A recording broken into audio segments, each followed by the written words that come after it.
Hey there, greetings everyone. GleeCon is here again, and I'm bringing you another episode of Lore of Warcraft. So thank you so much for tuning in.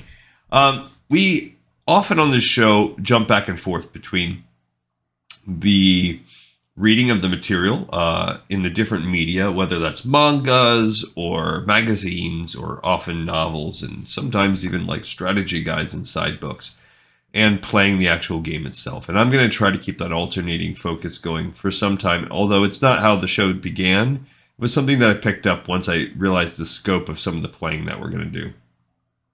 So while we have made our way up to World of Warcraft Classic, which is what we played last time as we started prepping to do Gnomeregan in a series of dungeon episodes, we've hit a point, because it takes so long to get through the phases of Classic, so many episodes, so many hours of play, partly because of the way that I've decided to do it, that we ran out of reading, and it was just going so long. And some of the people that subscribe to the show, a lot of the people probably, because I'm not like a pro gamer, and I may not be the most exciting commentary person a lot of the time, come for the reading and come for the lore. So I think switching and alternating is something I'm going to try to do for as long as the material will sustain itself. And we'll see at some point, does the game outstrip the resources? Maybe. But we finished off The War of the Scaleborn, which is a novel recently written. So that's great. Whenever they pump us a new novel, that gives us another 20, 30 episodes. And then there's always short stories and things like that from time to time.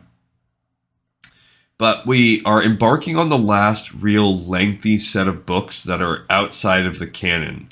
There's still, don't worry, I still have plenty of episodes planned ahead that are tied into other resources that are either non-canon or side, but we're really about to start the last dozen or so books. And it's going to be a channel or whatever you call it, a playlist that exists within the show. And this next playlist, this next 12 or so books, so the foreseeable next 50 plus episodes, is really going to focus on the art books, the ton of different art books that have existed for World of Warcraft. And still to this day, maybe Dragonflight, I don't know if it has produced one, it probably has. But the art books of World of Warcraft are something that's cool. So we're going to read them and we're going to talk about them because we do that with everything about this game. But I think they'll fly at a faster clip, but it's also going to be one of these rare times when it might be better for everyone involved to actually be watching this on YouTube, and it'd be harder to put in your headphones. So there's pros and cons of that if you just kind of listen to this on the run. But if you're interested in experiencing a visual journey, here you go. You can come on it with me. So stay a while and listen as we kick off this. The first book in the series is The Art of Warcraft, not The Art of World of Warcraft. And this might be The Art of Warcraft 1, but I suspect it's The Art of Warcraft maybe 1 and 2 and 3 maybe. So the old games, I definitely don't think they were big enough with just Warcraft 1 to make it. But this is a picture. It shows the orcs, and this is Samwise. He's one of the first artists that was really common. I think it's Samwise Didier. And they're coming through the Dark Portal. So this could be as old as Warcraft 1. Okay, we also have a picture that's obviously from an in-game cinematic CGI, one of the first ones ever. And even if you think about the games back then, this is a pretty solid one. Blizzard has always had great CGI, and for the time period, this picture of an orc is a pretty cool one, just some kind of orc raider. All right, so let's look at the foreword. I play games for a living. Hey, someone's got to do it. More specifically, I help write and edit Computer Gaming World magazine every month. It's a ridiculously fun job, and I keep thinking that sooner or later someone's going to wake me up, hand me a pickaxe, and tell me to get to work on the rock pile. When the folks at Brady Games approached me to contribute to this book, my initial reaction was negative. I'm a journalist, after all. I'm supposed to remain objective. By writing gushy prose about the awesome art of Warcraft, won't I be revealing myself as just another fanboy? But the truth is, I am just another fanboy. Even game journalists are allowed to have favorite games, and my favorite game ever, easily, is Warcraft 2. Yeah, for me, that's true. For a long time, that was true. For me, it's a game that has it all. Action, strategy, two-headed ogres with gas. It's a masterpiece of depth and balance, set in a rich fantasy universe that someone actually bothered to make interesting. Now with Warcraft 3 and the upcoming World of Warcraft, Blizzard is finally returning to its flagship universe after many years. I can't wait. Game design and computer graphics have come a long way since the first two games, and Blizzard's universe, so rich and alive already, is about to gain entirely new dimensions. I love Warcraft because Blizzard loves Warcraft. It's a universe created with giant heaps of passion, intelligence, and humor. It's inspired game design brought to life by a team of extraordinarily talented artists, given free rein to let their imaginations run wild. But you don't need a professional gamer to tell you all this. Just turn the page and see for yourself. That was Jeff Green, the editor-in-chief of Computer Gaming World. So basically, it looks like this is the kind of table of contents that's going to spread us out. And it sounds like we're going to be covering Warcraft 1, 2, and 3 and their expansions. So the first chapter is humans, the second is orcs, the third is night elves, the fourth is the undead, much in the same way that they broke those campaigns up in Warcraft 3. Demons is the fourth chapter, visions of Azeroth, maybe geography. Building up the world of Warcraft by 144, and then miscellaneous stuff at the very end of the book.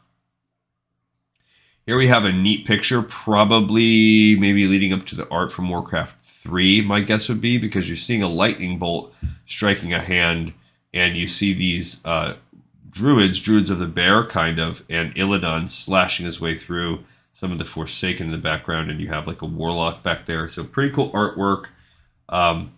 Again, looks to be Warcraft 3-ish. It's again by Samwise. He was their main artist back then. Here you have a Moonglaive wielding Night Warden, and you have some Sentinels. They're also coming in and fighting and shooting at the Forsaken. So the lightning bolt is striking the hand of not Illidan, his brother, the Cenarius. Not Cenarius, but you guys, actually that might be Cenarius himself, because he's like a centaur type shape, and he's holding the lightning bolt in the other hand, which is kind of cool. We also have one of the druids of the Talon or whatever that's kind of flying through behind him. In the background, you can see Glyve shooting in the distance. So this is heavily Warcraft 3 focused. You also have a Abomination back there.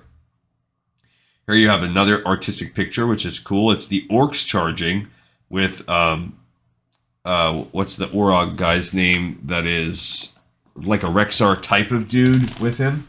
And we also see some trolls coming in, throwing spears. There's a Tauren in the background, and they look fiery and mean, almost like a Minotaur with catapult fire coming in through the sky. And then you have them fighting some High Elf Sorcerer, and a human Paladin. Again, these are all Samwise pictures coming out in 2000. There's a CGI picture of probably Anduin before he gets all evil, and that's going to bring out a chapter called Humans in the Alliance to a start. Pity the poor humans of Azeroth. It should be a time of celebration in Blizzard's fantasy kingdom as they prepare for the coronation of a new king. Instead, they're plunged into a nightmare of chaos and war. It begins with one man, Medivh, the son of a mortal conjurer and an immortal female guardian. The Guardian has protected the people of Azeroth from the horrors of other worlds for centuries, and she has raised Medivh to replace her, but Medivh has his own ideas. He studies the dark arts of necromancy and eventually finds what he's looking for, a devil willing to help him conquer the world. And so a dark portal opens in Azeroth, and through it pour legions of vile creatures called orcs, hulking monsters set on destruction. Blizzard has consistently made the human units more sophisticated and complex. Beginning with a set of units in Warcraft, Orcs, and Humans, the human side is expanded in Warcraft 2 to include the elf nation of Quel'Thalas and the dwarves of Cosmodan, who ally with the humans as the orc conquest intensifies. These new units let Blizzard's artists flex their muscles and help make the good side of the game as much fun to play as the evil orcs. It's amazing how much personality and variety Blizzard can inject into these little units. The squat gait and scrappy demeanor of the dwarves, the light elegance of the elves, the tough conviction of the footmen, the humility of the hard-working peasants. This reaches its apex in Warcraft 3, where the 3D engine really brings the units to life. What was once merely implied or simply rendered, peasants chopping wood or riders on horseback charging into battle, is now graphically, wonderfully illustrated. Thanks to the tremendous artistic talent at Blizzard, amply shown on the next pages, the denizens of Azeroth are more than just game units. An amalgam of numbers and programming, they're living creatures in a world come alive. So this is some concept art. So we will begin with the dwarves. The Blizzard artists truly favor the dwarven race, and this enthusiasm shines through the character renders and voices. The units on this page are seething with personality in every way imaginable. So a Dwarven Demolition Squad from Warcraft 2, drawn. A Warcraft 3 Dwarf. A Warcraft 3 Mountain King, that's their hero. The Rifleman from Warcraft 3, that's actually the most closely related to what WoW ends up taking. The Human Warrior from Warcraft 3. Peasants from Warcraft 2, Old Peasant from Orcs and Humans, and the Knight from Warcraft 2. And it looks like Samwise is doing all the art. So imagine being the guy that's Metzen. So actually, that's a good picture by Metzen, and that makes it. That's like one of on the splash screen when you play Warcraft 2. Warcraft, that's Elf and Troll, Dragonflight in Warcraft 2. Metzen drew these. The Gnomish Flying Machine from the instruction manual, a Dwarven Griffin Rider from Warcraft 2. That's a different guy, Nick something. Dragons versus Griffins. Dragons are the dominant airborne life form in Warcraft. Griffins are much smaller but quicker and very brutal. It takes 3 or 4 Griffins to take down a single dragon. In Warcraft 2, the orcs enslaved the dragons, so the Alliance had to rally a force of Griffin Riders in an attempt to offset the dragon-dominated skies. So looking at flying units, this is another cool one. You have the Griffin throwing the guy off, kind of eating. Ordinarily, the role of elves for other noble, tall races in traditional fantasy games and stories, well, it says, or other tall races. The Warcraft artists and creators chose to have dwarves pilot their beasts instead. This stems from a larger plan to put their own unique twist on the dwarven race, making them more of a tough, wild bunch of land roamers who commonly interact with the creatures of the land rather than having them assume the stereotypical image of surly mountain recluses. Yeah, that's the Griffin Rider. There's Lothar from Warcraft 2. Legend was the original convention for the term hero, currently used in Warcraft 3. That's cool. So this is a Warcraft 3 legend in the form of kind of a Lothar type figure. Lothar leads the Exodus in Warcraft 2, but pretty sure he dies at the end of Warcraft 2, so I don't know how you get him as a legend. Lothar Exodus. In Warcraft 1, Lord Lothar led an exodus of refugees to the northern nation of Lordaeron. Once there, he convinced the leaders of the 7 human nations to unite in arms against the Horde. The separate nations of the Arathorian Empire were reunited as the Alliance of Lordaeron. The death of Lothar, the Lion of Azeroth. This is, I think, maybe Uther. At Lothar's grave from the Warcraft 2 expansion. In Warcraft 2, the Alliance battles the Horde, but Lord Lothar is killed during the Siege of Blackrock Spire. Spurred by the death of their beloved leader, the Alliance armies crush Blackrock Spire and push the orcs back to the threshold of the Dark Portal. Here you have a footman from Warcraft 2. And again, anybody that's really a fanboy from young ages of this game recognizes these things from the instruction manual. The Lone Warrior from Warcraft 2 standing on a mountain of dead orcs. An old school warrior. That's like a knight, it says, from Warcraft 2, like a paladin. And this is a paladin from Warcraft 3, almost more like a game ragdoll. All right, now we have Medivh, and there's Garona in her first imagining when she was half orc. I mean, when she was, yeah, and later on she's always half orc, but when she was half orc, half human, later she becomes half orc, half Draenei. There's Medivh from Warcraft 3. I don't know who's drawing them, but they look obviously a lot better. The history of the Warcraft universe is long and rich in the years leading up to the point where Warcraft Orcs and Humans begins. The Guardian Aegwynn detests Sargeras. The Lord of the Burning Legion defeats him in single combat. Sargeras' malevolent spirit bonds with the soul of Aegwynn's unborn child Medivh, who is destined to become the last Guardian. Medivh is eventually driven mad by the spirit of Sargeras and opens the Dark Portal, allowing the Orcish Horde to begin its invasion of Azeroth. At the onset of Warcraft 2, Medivh is killed by his best friend Lord Lothar and his own apprentice Khadgar. Medivh now makes a return in Warcraft 3 to attend to some unfinished business. I mean, it's just weird how they brought him back from the dead. All right, so then you have we're looking at elves here. The Sorceress from Warcraft 3, the High Elf Ranger from Warcraft 3, and the Elven Archer. It says Warcraft 3, but that's actually from the manual of Warcraft 2. That's that's the Ranger. Like, those should actually kind of, I don't know, they're the same thing. Like, this is when you upgrade your elves. Long ago, the High Elves, on the verge of losing their continuing war against the Trolls, sought the aid of the humans of Arathor. In exchange for their help against the trolls, the High Elves agreed to teach men in the ways of magic. The combined army of elves and humans consequently succeeded in wiping out the majority of trolls in Lordaeron. Okay, now we have mages, an archmage from Warcraft 3, also 2, a water elemental from Warcraft 3. I know that's Warcraft 2. The soldier from the Warcraft 2 cinematic. A soldier in battle from the Warcraft 2 expansion cinematic. Okay, that's true for both of those. Here's a pretty dope picture of a paladin knight kind of hero. And that's the second half of that splash page. No shortcuts to perfection. There were several times when we tried to cut a few corners to reduce the amount of work and processing time involved in creating some of the scenes, but we could always tell when we looked at it. Ultimately, we just kept going back and reworking each scene again and again until you had what we see today. That is Nicholas S. Carpenter, the cinematic director. This is the cut scene from, I think, Warcraft 3, when King Varian Wrynn, right? No, it's not Wrynn. I'm having a hard time. Arthas's dad. Arthas Menethil. Dad, King, so Taranis. There you go. Took me a little bit. The brain's old, and his crown, his breastplate. So they're actually showing some of the figures that they've rendered. Him looking sad right before he's killed. The original uncleared up CGI, not like the one we played.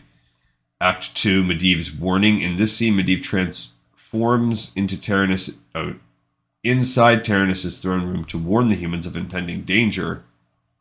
He tells them that all of the petty issues they're bickering about will seem like nothing compared to the imminent plague facing them, the undead scourge. His words, however, fall upon deaf ears, and he is dismissively sent away. I don't necessarily even remember that. So this isn't the scene where Arthas comes. This is when they're ignoring Medivh. Complex environments. There isn't a specific source where the artist drew their impressions from, but clearly films like Excalibur and Gladiator had a profound influence on the architecture of the Warcraft 3 cinematic environments. The throne room was particularly challenging to render because of its tremendous size and minute details.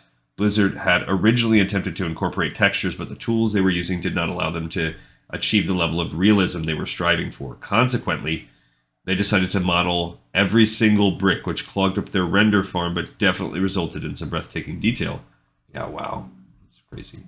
I mean, this is cool. Yeah, there Medivh is performing. It was good, even back then. That's pretty good CGI. Fine detail. Hair was another huge challenge for the cinematic department to accomplish the remarkable work seen here in this close-up image of Medivh. Blizzard rendered each individual hair. So you're looking at, I guess, within the hood of Medivh. They were armed with a fair amount of proprietary software to help make this possible. Much of the code involved in creating some of the effects is just not available, so the software had to be developed in-house. And that's still the case even with movies and things today. But that's interesting. So they're talking about the hairs of his beard and stuff, the pores. I mean, and they have always made great CGI. Medivh does look great there. Profound use of color. The blues and purples used in the color scheme for this act create a cold and sickly feel, beautifully underscoring the moment when the humans choose to alienate themselves from the real issues before them. So he's giving them the warning. They're shaking him off. He has got to leave. All right, so that's that first chapter. We're going to continue reading. I don't know that I'm going to delineate so much by chapter because I want to hit certain marks within the books. But obviously, we're going to get into orcs. That's a pretty cool picture from Warcraft 3 of the orcs, which represent the Horde. When bad guys look in the mirror, do they see bad guys? This was a central question for Blizzard's artists to answer when confronted with the task of bringing Warcraft's orcs to life. There's no question of what the orcs are, monsters intent on destroying humanity. The conjurer Medivh's lust for power led him to open the Dark Portal, and the great green axe-wielding orcs now swarming into Azeroth have only one thing on their minds: war. But if the storyline posits them as monsters in the game and under the player's control, the orcs become far less menacing without being completely defanged. Blizzard's artists bring the orcs to life in all their primitive, bloodlusting, war-loving glory while infusing them with healthy chunks of humor and honor. The cinematics play it straight, reveling in the orcs' size and dark, violent way of life, but as the game units, the orcs are made much more lovable, at least as lovable as giant green killing machines can be. Much of the appeal of the orcs is accomplished by the often hilarious voice work, which is also true for many other units in the game. But the nature of the art direction for the orcs, heavy on exaggerated features and primary colors, provides a light tone to an extremely dark subject matter. The secret for maybe not so secret truth is that more players enjoy playing the bloodthirsty orcs than the pious humans. Credit the imagination and talent of Blizzard's artists who found a way of making playing evil a whole lot of fun. I don't know, I'm kind of torn. I like both, but in Warcraft 2, yeah, it's probably a little bit of a lean towards the orcs. So now we'll look at their concept art. So we have some orc weapons from Warcraft 3, a peon from 2, an old peon from Orcs and Humans. Born to fight. Most of orcish society is bent on warfare. It is clear when you look at the art that even the lowly peons, although not as mighty as some of the other orcs shown here, are built to be engines of destruction. Yeah, see, they've got that accent. They're muscled. Their culture, which up to this point has been programmed solely for war, is now just attempting to find a new way to live under the leadership of Thrall. This effort proves to be difficult, though, as it's not easy to turn away from their savage nature. So there we have an orcish marine from Warcraft 2. An orc, not rendered, but sketched for Warcraft 3. An orc sailor from Warcraft 2. I don't even know if I've seen that picture before. And a grunt from Warcraft 2. Yeah, that one recognizable. Now you have a clearly CGI Thrall from Warcraft 3, the original version. And Thrall Creeping from the Warcraft Adventures game that was scrapped that never came out. There's also Thrall from Warcraft 3, Thrall's face, and Doomhammer. And here at the bottom we have Brooding Thrall from the Adventures, Thrall and Death Knight, and Thrall Temple. So those are all clipped from Adventures, but again, I don't think that ever came out. Having been raised by humans, Thrall was not brought up with the same corruption and bloodlust prevalent in the orc race. He was instead trained to use his wits more than his might. An education in history and strategy developed him into a quick thinker who could overcome foes using more esoteric means. The original designs for his character in Warcraft Adventures depicted him with a much slighter build, dressed in slaves' rags. Blizzard wanted people to identify with Thrall as the bridge between the orcish race and humans. Other details such as his blue eyes and more articulate speech patterns were intentionally added to further enhance his human-like characteristics. In Warcraft 3, Thrall still has these qualities, but now boasts a much more robust physical demeanor. No longer a slight creature wearing rags, his massive frame now dons the black armor of his mentor, Doomhammer. Indeed, he even wields the Doomhammer itself. In the minds of the Blizzard artists, Thrall's ascension to power as the Horde's new war chief deemed it necessary for him to now possess the physical mantle of that station. Makes sense. Now for the trolls, you have a jungle troll from Warcraft 3. Like almost anime-ish. An orc hunter from Warcraft 2. It says Warcraft 2, but that's more like orcs and humans. And then taking the scalp from Warcraft 2. Yeah, that's good, gross. Kilrog Deadeye is from the Warcraft 2 expansion. But he's talked about for a while. Eye of Kilrog. A warlord from the Warcraft 3. He's one of their heroes. And there you have a picture of Grom Hellscream from Warcraft 3, sure, but also Warcraft 2 and especially the expansion. Here you have another art of like a breaking apart of Hellscream where they're talking about different edits of his tattoos and stuff.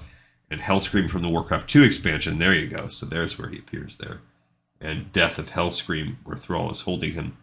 Hellscream and the Demon Curse. Grom Hellscream was one of the first orc warlords to fall to the demon's corruption by drinking the blood of Manaroth. The act resulted in a curse that drove the Horde toward an uncontrollable need to ravage everything around them. Hellscream's already brutal nature made him the perfect vessel to absorb this violent mandate. Although undoubtedly a fierce warrior, he was also, however, at base, a very noble orc who was forever loyal to his clan. This sense of honor eventually emerges in his final years. After a lifetime of slaughtering his enemies, he seeks redemption for himself and his people from the demon curse by delivering the fatal blow to Manaroth. Although this act of courage successfully releases the Horde from its violent demon curse, Hellscream dies in this battle. Thrall's witness to the death of his mentor is a significant moment in the history of Warcraft. Sure.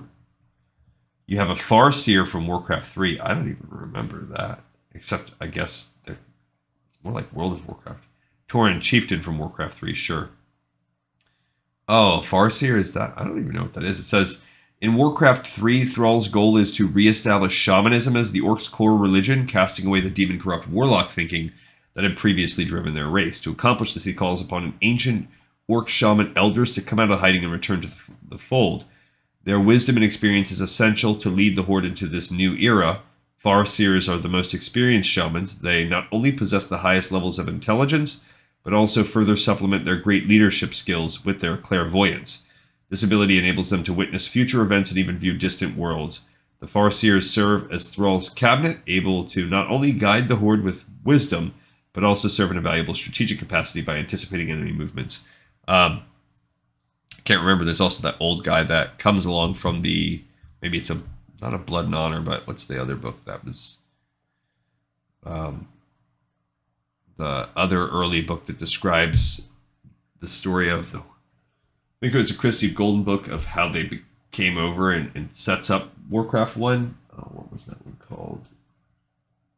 I don't think it's a Blood and Honor, because I think that's the dang, For the Horde or something like that. Maybe it's called that. I'm drawing a blank off the top of my head. My brain is not working today. It's been a long work week. But also in the War of the Ancients trilogy, he's the person that is kind of talking with Thrall in the little cutscenes. The Tauren chieftains, like all Tauren creatures, the chieftains are not only massive and strong, but also noble and loyal, much like the Farseers. They not only serve as their war leaders, but also as spiritual guides to their people. That's a Blade Master from Warcraft 3.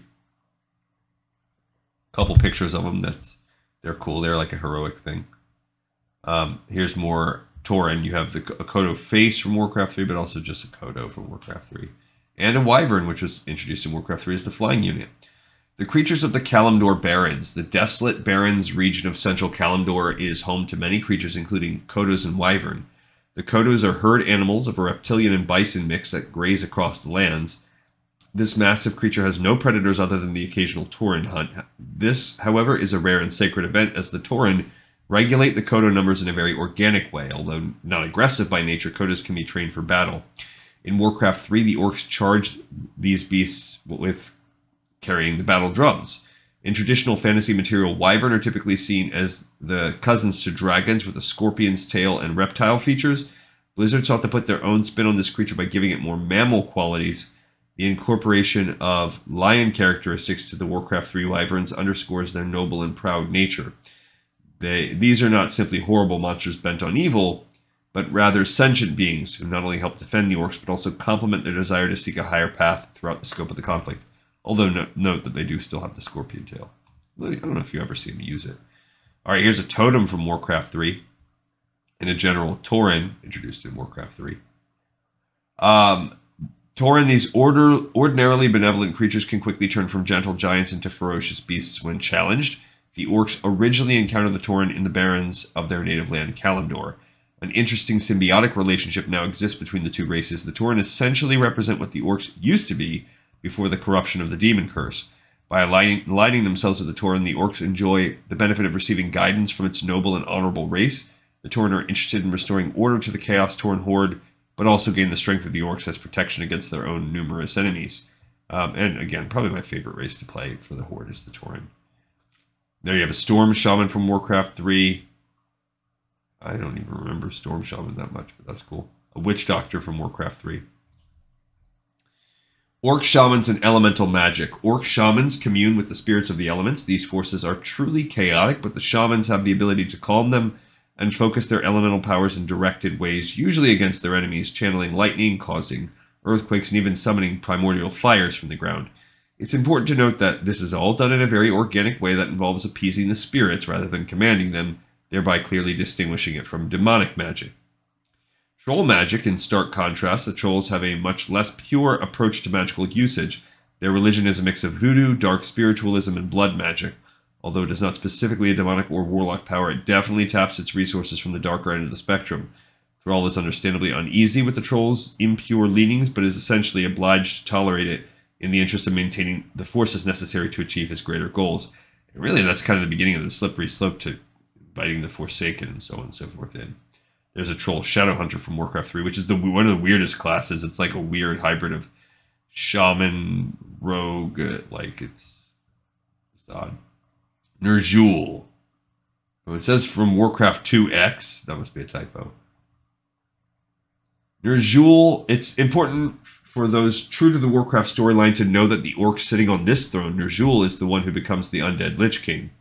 As the story goes, shortly following the Second War, Ner'zhul commanded the orcs still left in the world of Draenor. He was an ancient shaman and one of the first orcs to ever commune with the demons. Significantly, although Hellscream was the first to taste the demon blood, it was Ner'zhul and his dealings with the Burning Legion that set this sequence of events in motion. Hence, Ner'zhul is ultimately responsible for the orc's plight relative to demons. For his sins, he was captured by the demons and transformed into the Lich King. His soul now resides within a crystal cask known as the Frozen Throne, which is buried beneath the Arctic continent of Northrend. Although imprisoned, this victim of corruption is quite crafty and holds secret. Still, a plan for his return to the mortal realm.